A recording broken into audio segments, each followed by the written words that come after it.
Today on CityCast Denver, I'm Bree Davies, and I'm here with my producer, Paul Caroli. All this week, we're counting down our top stories in Denver of 2022. Hey, Bree. Hi, Paul. So, what? I love this story. I love the story we're about to talk about because it's stretched across so many industries. Yeah, I know. We were putting a list. We put a list down here of all the industries it touched, and then I just kept thinking like, oh yeah, these people too. Yeah, this, and then in that industry as well. It just seemed like everywhere, workers were rising up and realizing their power. That's our top story number 3 of the year in 2022 in Denver. So we had a couple episodes that related to this. We're going to share our episode from the picket line, the grocery picket line, because we got some really great in-person, on-the-ground feedback and conversations and comments from folks in this world at that moment. But I also want to think about the other shows we did. I love the Starbucks baristas we talked to. So fun. I think I was so just in awe of them. They're young people.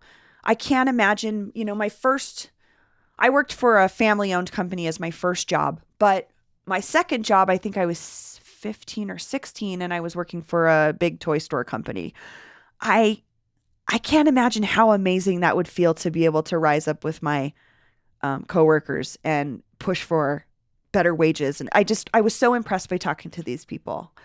Yeah. They were so cool. It takes a lot of courage. It takes a lot of ambition, of self-awareness to know what you want, to know what you're worth, and to stand up for yourself, to stand in solidarity with your colleagues and just trust them and know them, and that's in your interest to do that.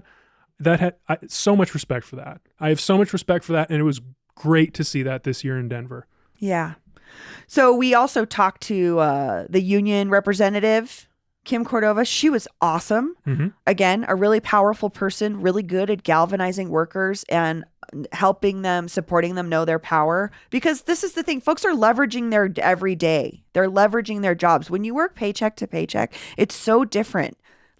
You have to understand, if you stand up in this way, you might lose your job the next day. Your paycheck is over at that moment. That's what these folks are putting on the line every day. So I remember we talked to an Amazon worker. Was that this year? I think that was 2021, but it's all kind of the same story. I feel like it's this growing trend. And I mean, hopefully it continues. In my opinion, I suppose it might not, with all of this, the talk of the R word, the recession coming that may or may not be. I don't know how that will affect how willing people are to try to form a union and fight for better protection and better wages. Yeah. I don't know. I really hope the best. Yeah. I hope folks can continue this fight because I think they're making some huge strides. I mean, we've seen a lot. I mean, the Starbucks thing in particular has been interesting to watch across the country because there's been backlash from Starbucks. There's been, it's hard. And I'm really proud. To set up the clip that people are about to hear, this episode where we went out to the King Soopers picket line, to set the scene a little bit, because this was really quite a moment. This was 3 days, I think, after the UFCW Local 7, which represents workers at King Soopers across the Denver metro region, had called for a strike. Their negotiations with the parent company, Kroger, had broken down. They had been fighting for more than a year for better protections. Remember, this is the middle of the pandemic where it was, grocery workers were the front line.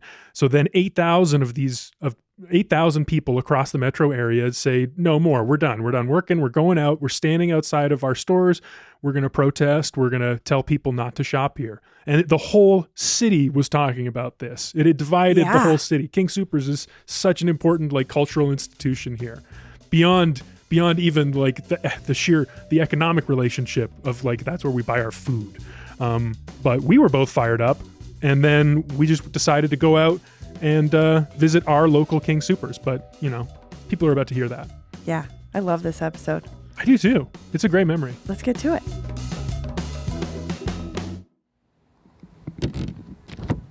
Okay, so we're at the King Soopers that I shop at Alameda and Wadsworth in Lakewood. It's hard to tell on a Wednesday afternoon if business is slower than usual because it's kind of a downtime for shopping. And we're going to talk to some King Soopers employees who are currently on strike. Hey, Bree. Hi, Paul. Hey, so we a couple days ago we went out to your King Supers. Maybe before we hear from the strikers, you could just give the listener a few more details about what the scene looked like. I think people are curious. Yeah, I think when we were talking about this earlier, I think about what we think a strike looks like. And because this is like thousands of workers across dozens of stores, it's not this like huge momentous scene. It's really folks that work at the store, a handful of them, maybe a couple dozen, just kind of parked outside, waving at people and trying to get you to support them. And they're handing out information. We weren't allowed to talk to anybody except for the union reps, so that was kind of interesting. But I don't know. The energy is not the same as you expect, but I think I realized that was like a media created or movie created thing I was expecting, when this was just people outside of their job trying to get us to hear them out. Yeah. Xander was really excited to hear chanting in the audio, and there was no chanting, unfortunately. There was none. There might have been at some more busy stores, but yeah, different kind of strike. Yeah. So let's hear first from John, that union rep you mentioned, and then we'll be hearing from James, who is just a citizen who came out in support, and Nick, the assistant store manager at King Supers. Hi, are you the union rep? I am right here. Hi, my name is Bree Davies, and I'm from a local news podcast called CityCast Denver, and we just came down to talk to some folks about what was going on. So we're in the strike zone right now because of unfair labor practices. Example being, bringing in temporary workers, things like that. How long do you feel like it's going to last? Because it sounds like there seems to be at an impasse. I'm just right here at the store, so it's hard for me to say what's going on behind the scenes, okay? So. Sure. So what are you trying to relay to the customers? Because obviously it's kind of this tense situation where they're coming in the store. Yeah. So you've seen the pamphlet we've held, we've handed out, and so we just want them to be enlightened about the situation. You hear that right there? Okay. They're backing us. Yeah. They understand where we're at. With unfair labor practices, and we're looking for higher wages and better coverage on health care. I mean, that's all natural for any company that you work for, even yourself. How can customers support you all right now? Some have come in saying we support you. They'll go in and buy what's necessary. Others will, once they're informed at the door, turn around and leave. We've had people peeping their horns too. I mean, they see us out there, they just drive by, they don't pull in. So. How long have you been with King Supers? I've been with them for 8 years. I came in from New Hampshire, worked for supermarkets there as a meat manager. So they were all non-union. So when I came here and was introduced to union, after observing everything, I found that a union needed to be occupying this here. I'm also thinking about, the job that you do is skilled labor. It's not necessarily, you know what I mean? We need people that know what they're doing. So how does that feel to you that they're bringing in scabs to do that? My position there is skilled labor, like you said, and I just feel bad for some of the other departments. You can't just bring in a meat cutter from anywhere nowadays. They scoffed me right up when I came here and wanted to work for them. So, but it's because of the wage levels that we've fallen behind over the years that we aren't as competitive to try and get the skilled people we need. And so that's sort of part of what this strike is about, right? Is to get better wages to get those folks. Correct. Oh, is this guy coming around again? Making a second round. Hey, that's great. Thank you very much. Thank you so much, John. Yeah.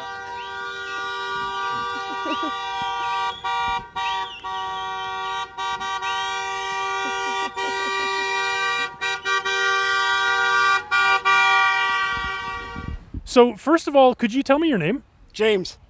So James, what brought you out here today? Well, in support of the workers of King's, I'm out here. I'm usually around this area constantly, so I know every single worker that works at this store. And as far as I'm concerned, King's can, until they get this under control, they have lost my business. Because I've seen this I've seen how Kings treats their employees. They don't treat them worth diddly. And my opinion is everybody, until they get this under control, they need to shut King Supers down. What have you seen in that makes you feel so strongly? I've seen how, how employees get treated. I've seen how they want them to work until closing, which is midnight, but they don't pay them but pennies on the dollar. And another thing, too, they also discriminate against wheelchairs because I tried to get hired on, but because they said, because I'm in a wheelchair, they can't hire me. I felt that was worth striking over. So, I'm just out here in support of the workers.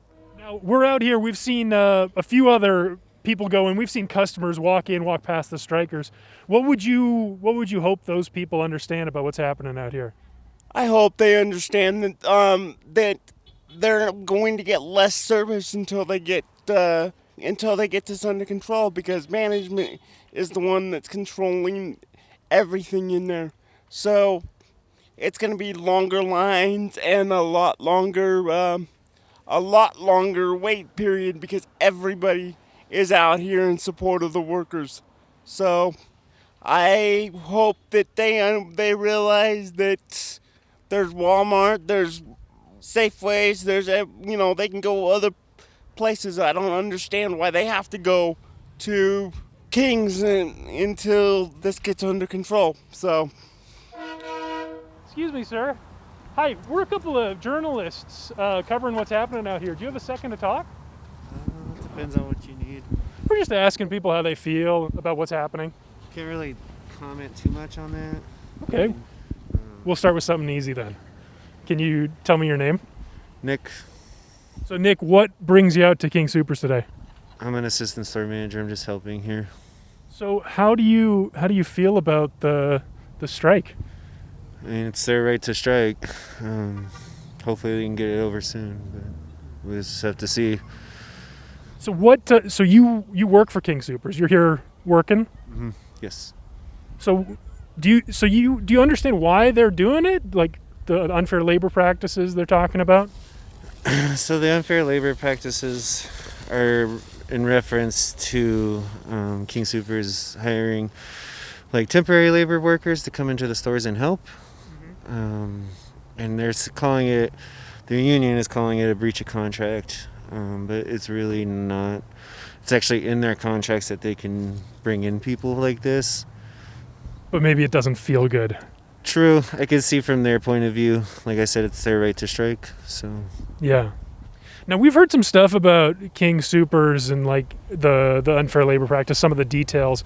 I was reading this morning about like a food bank type thing. Like there's rooms in some of these King Supers where people can donate food to other employees who maybe can't afford to like buy lunch for themselves on shifts. Have you heard of anything like that?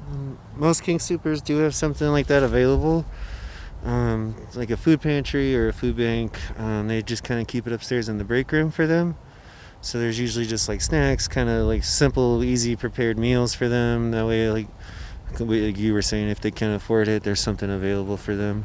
So you're managing people in the store. Have you heard from your employees stories about people like struggling to get by? I don't work at this store normally, so I'm just down here helping out.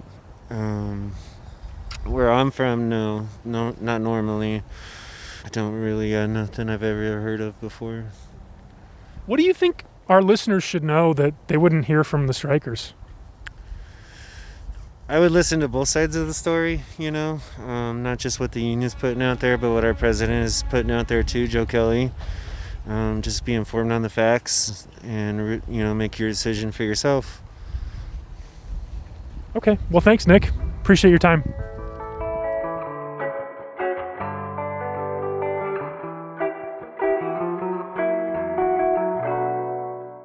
Well, Bree, when we drove away from King Supers that day, what were you feeling?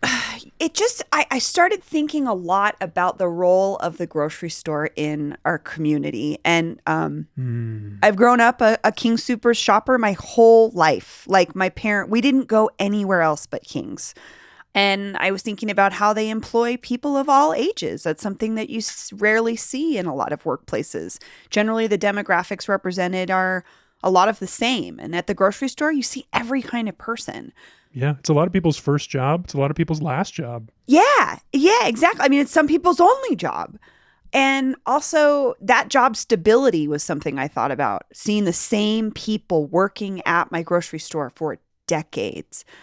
That point was sort of driven home for me when we started talking to the folks, or seeing the people at the grocery store. I want to hear what you think about that Nick guy in particular, the assistant manager, and what he said about the food pantry thing, because that was a detail from the reporting around this that really, really stuck out to me. I'm like shaking my head in just pure frustration and annoyance that I have had that manager before, that kind of personality is for some reason put into a position to manage other people. Like I was appalled by his lack of any emotion whatsoever about what was happening at his work. And that, to me, like him being like, yeah, I mean, maybe we have food pantries for our employees. Like, to be fair, he's in management. He's not going to say this fundamentally speaks to how underpaid our folks are. But I don't know. I just wanted to walk away from that guy. I was so frustrated and like angry for the other employees. Someone has to report to you, and you don't even seem are you checked in today, guy? I don't know. Oh, it's a person. I came from retail of 15 plus years, almost 20 years in customer service. That guy was my nightmare manager. But specifically the thing about the food pantry, like he said that was something that exists at most stores, but that at his store, he hasn't seen anybody that has witnessed food insecurity. Lying. Why do you say he's lying? What magical store does he work at that he's not feeling the impacts that every other store seems to be feeling based on some survey information that we read recently we'll talk about. But like, what about his store makes it special? This is a large corporation. They don't do things. These are not individually franchised stores. There's not something special happening at his store that's not happening at these other stores. And if employees are saying they have a food bank set up for us in our break room, come on, man. Yeah. Well, tell me about the survey. Yeah. So there was some reporting on this survey that was funded by the union that's representing these workers at the grocery store right now. And it was performed by a nonprofit research group called the Economic Roundtable. And it was a survey of Kroger and King Soopers and City Market employees. And there was some really startling stuff in here, that data that backs up what we've been hearing from the union about what's going on here. And one of the things that was striking to me was 14% of Kroger workers are now homeless or have been within the past year. That speaks directly to this argument we seem to have over and over again about our houseless community members, is that they need to, quote unquote, get to work. We have folks that are working and they can't afford to live here.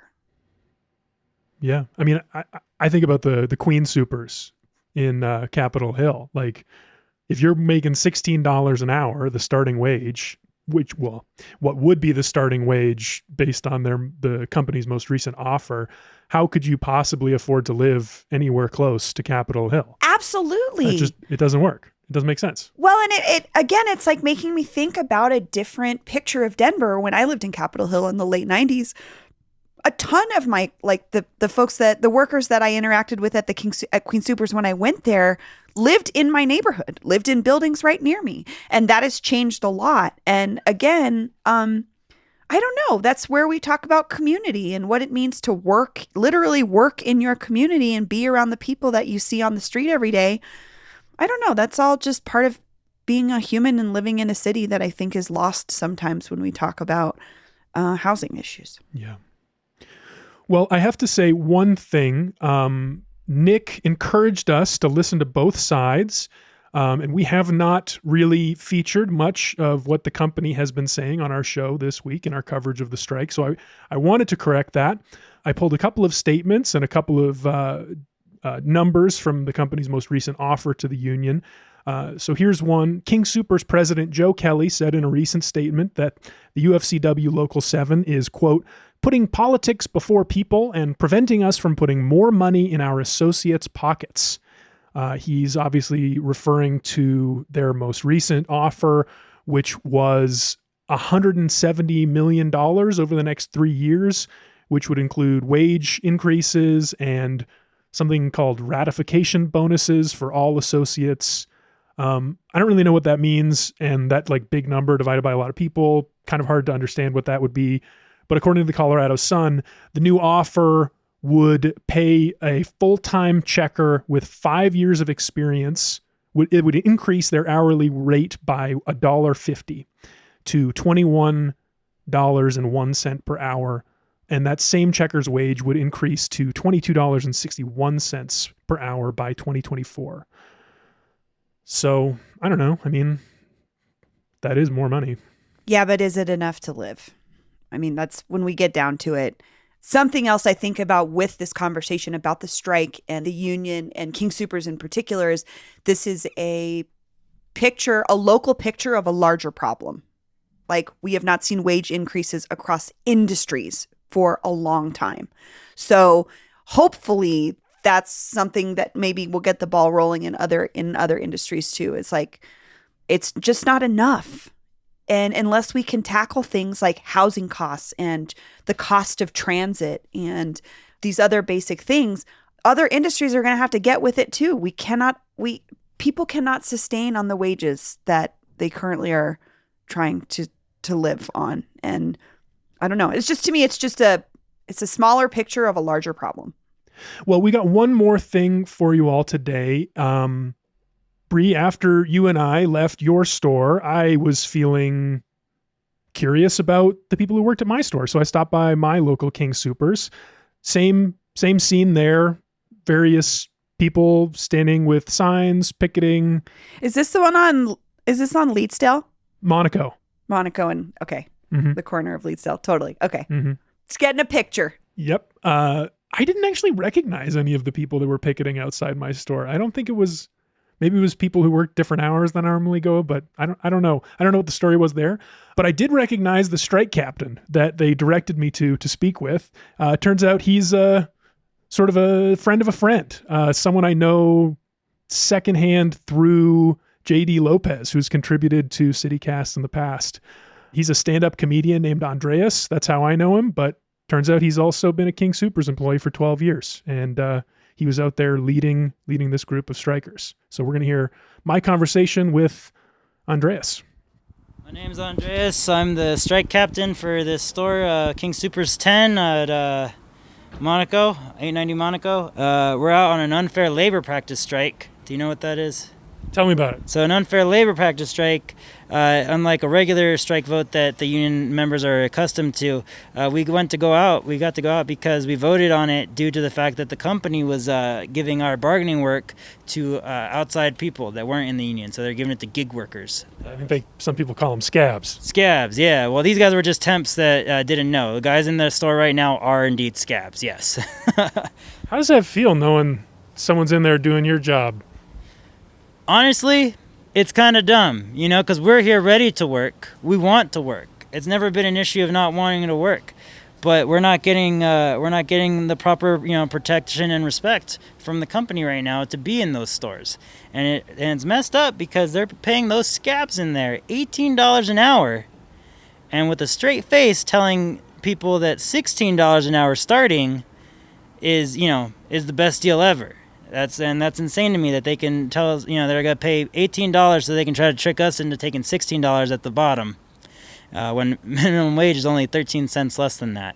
And then on top of that, that's really just the new guys. I'm vested. I got almost 12 years with the company, and for me, I think they're only asking to go up maybe $1.50 when wages haven't really gone up much at all already. So we're already behind. So for them to be paying people more so that they could pay us less later is an insult. So you said you've been doing this 12 years? 12 years in March, yeah. What's your role? Currently, I'm a front-end supervisor, so I'm the guy that you talk to in the front, when the coupon doesn't work or you want to do a return or what have you, and I manage the front end. So most of my job is customer service. Huh. So how have the last 2 years been compared to the previous 10? The opposite of a cakewalk, It was rough. It was really rough, because you went from being kind of staffed. That's some support for the listeners there. But yeah, we went from being kind of staffed to not being staffed at all. And we went from being heroes to not being anything at all. And we went from being just grocery store workers to heroes. We had a lot of role changes over the past 2 years, We went from being like the greatest thing on earth, which I think was a bit of a stretch, but I mean, we were the only thing you could go to for a while. I don't know if you remember, but yeah, everything was closed except the grocery store because the grocery store was essential. I mean, it was like entertainment for me and my wife. Every week we would come in, we would look forward to it. Come in and just to like see different colors, be in a different space. Yep, it was just to be kind of social for a little bit, to feel some sense of normalcy, And that wasn't exactly safe, We weren't exactly, I don't know if you remember how safe a grocery store actually really was. We didn't get those plastic guards at King's, at least, until into months. People died before we got those guards in, you know what I mean? And that's another problem is with the safety with this place. Something bad always has to happen instead of just listening to us, the people that are in these buildings for 40 plus hours a week, asking you, this is what we need to have this job be safe, for us to be in this building without being worried of getting hurt during one of those 40 hours plus, I see a lot of customers coming in and out right now. How does that feel, looking at people who you've served over the last 2 years just walk right past? Unfortunately, you're not going to get everyone's, solidarity, and not everyone's going to support what you're doing. Some people, if it doesn't personally affect them, they're never going to, care either way, and they're going to be out and they're going to do what they want to do. But we have had customers, you heard the honking earlier. We got plenty of people coming out at the same time, telling us they support us, telling us just stopping by just to tell us, hey, I'm not going inside. I think you should be fighting, I think we have a very strong community support going on right now. Obviously, there's people that are coming in and asking for forgiveness while they do. They're like, hey, man, I didn't get a chance to shop before this all went down. I swear this is the last time I'll be in here till this is over, So, people got to do what they got to do, and we respect that. But we are very appreciative of all the support we have gotten already. Well, Andres, because we have this weird personal connection through JD, yeah. I know that you're a stand-up comic. Yeah. Is there anything funny about what's happening here? I haven't been able to write a joke about this at all. Do you know how mad I have to be so mad I can't even take anything fun out of this right now? I write jokes about all sorts of silly things, and I find this serious. It has to be, because as a comic, that's one of your goals, is to make everything relatable and find the truth that makes it funny. And right now, man, the truth is not funny. The truth sucks. When it's over, yeah, maybe I'll have a new couple minutes on it. Hopefully it's more than that, because I got the gray hairs and, the loss of hair that I've aged. I've aged doing this fight, man. I'm not going to lie to you. Tell me about it. Why? I don't get ID'd at the bar anymore, for one, and I really thought I looked younger than I did, but that's a lie now. That changed ever since I started working on this. But it's been a lot. It's been a lot going to those meetings, to those bargaining, because we have open bargaining. Not many unions have that. Not many people get to see open bargaining. What does that mean? The members of Local 7 are allowed to sit at the bargaining table, in these conference halls with the company. So you'll have 25 board members that are here discussing the contract, looking at the contract proposals. You have the actual directors and the president of the local on one side, and you have the lawyers and maybe one or two representatives of King's on the other side, discussing a contract and going through proposals with each other. And the members get to see firsthand, if they choose to go, they get to see firsthand what is being said about their contract on both sides. And I will tell you, if you go and you see it yourself live, the company seldomly ever says anything that is in support of the worker. And I think if more people came out to those, I think we'd have an even bigger influx. And instead, people just have to live it now, which is a little crazy. But next time I say, if you've ever been in a union and they offer you the chance to go to open bargaining, please go. And I think that would change a lot in this world. Just to look someone in the eye and consider their proposal. Absolutely. Yeah. So, to hear someone tell you why they don't think you deserve, a safer space and what their logic is on what a safe space is, and to hear someone tell you why they think they deserve the wages you deserve instead of the wages you think you deserve, and, yeah, go see it for yourself when you get a chance, if you ever join a union. Does anything specific jump out from that open bargaining process you remember? Yeah, we were asking for more security in stores after the Boulder shooting, and they looked at us with a straight face and said, well, we don't want to put cops in the stores because cops have an 18% accuracy rate when they fire their weapon. So that was their logic. That's what they threw out as like, oh yeah, cops really don't really hit their targets very often. You don't want a cop in your store in case something goes bad. I don't know what to make of that. Yeah, it was a pretty quiet room. If it was anti-comedy, it would have crushed, Yeah, I guess so. One point that I've been talking to people about, for me personally, the stores aren't safe necessarily in a security way. They're also not safe in a sanitary way. We're so understaffed right now. We don't have enough people doing maintenance at all hours of the day. Right now, I bet there's not even, they've had one real maintenance person all day during this strike. So I don't know what that restroom looks like right now. Because I could tell you at a regular store, most time you're lucky if you have 1 8-hour shift. The store's open from 6 a.m. to 11 p.m. That's more than 8 hours last time I did the math. You know what I mean? So that means as soon as that person leaves, that restroom is left to its own devices. And anything can happen, and everything does happen, What kind of scenes have you walked in on? Oh, I've had a waffle stomp stuff, Oh. Yeah. You're talking about, like, shit? Yeah.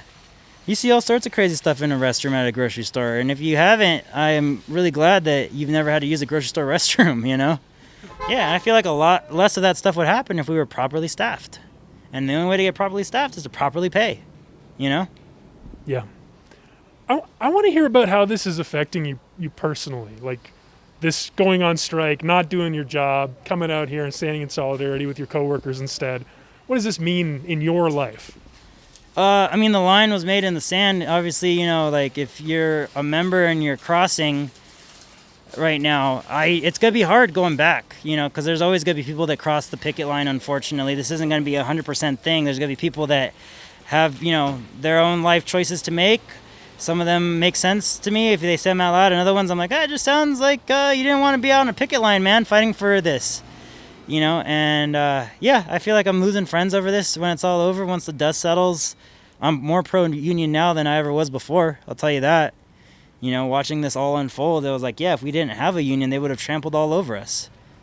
And there's so many things that we wouldn't have if we weren't, a union. So. Like what? Give me an example.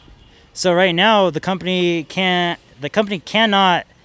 give you short rest. So they can't have you working, your shift and then come back at least 8 hours. If they do, they got to pay you time and a half. We wouldn't have that without the union. So, there's incentives to being unionized. We get to fight for stuff like that so that you can have a life, So we do all these things that we do our own personal preventative measures to prevent the company from being able to abuse us. And the way we do that is by affecting them with money, because nobody wants to pay time and a half for regular work. So, we do all these things that are like, well, if we're going to do that, you got to pay us time and a half. So then they try their best to not make that happen, and they're trying to get rid of a lot of that kind of stuff so that they can do that and they can use this however they want, split shifts and short rest overtime. So they want to be able to make you clopen and not have to pay for it. So by short rest, just so I can make it sure that I understand, that's like if your shift ends at midnight, they couldn't just tell you your next shift starts at 8 a.m.? Yeah, well, they can't tell you your shift starts at 5 a.m. Anything before 8 a.m. you shouldn't be working. And if you're going to be working at that time is time and a half. Right. Okay. I want to know if there's any part of you that can see it from the company's perspective. Yeah. Like they're going through the economic downturn that the rest of the country is, They made money hand over fist, though, on us. That's the problem. If things were really bad, I'd get it. If they were also hurting, but they're not. They did like $1 billion in buybacks, in stock buybacks, and they're giving out $20 million bonuses to people who got to stay home while, we had people actually die. It doesn't make sense. So we're fighting for safety. And I think when a company is making that much money and still not, and telling people that 13 cents above minimum wage is a raise, something's not right. And I don't feel bad for them, and I don't feel bad for being out. So, I mean, I get it. They're a business, and businesses are meant to make money, but there's a limit, and they passed it. Well, Andres, thanks so much. Yeah, thank you, Paul. Appreciate it. Tell JD I said hi. See you first. No, you will, man. I'm out here. I haven't been able to do an episode with them in like months. Yeah.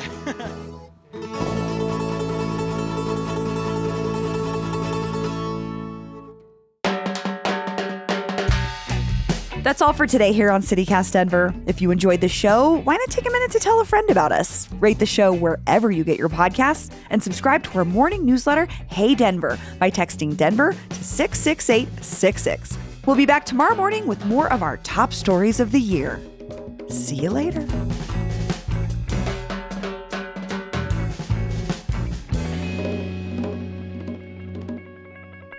I also loved he used a retail restaurant term, clopen. I did not know what is clopen? So when you work a clopen, it means you close and then the next morning you open. Oh. And you're not supposed to, like he was saying, work clopens unless they're going to give you time and a half. Huh.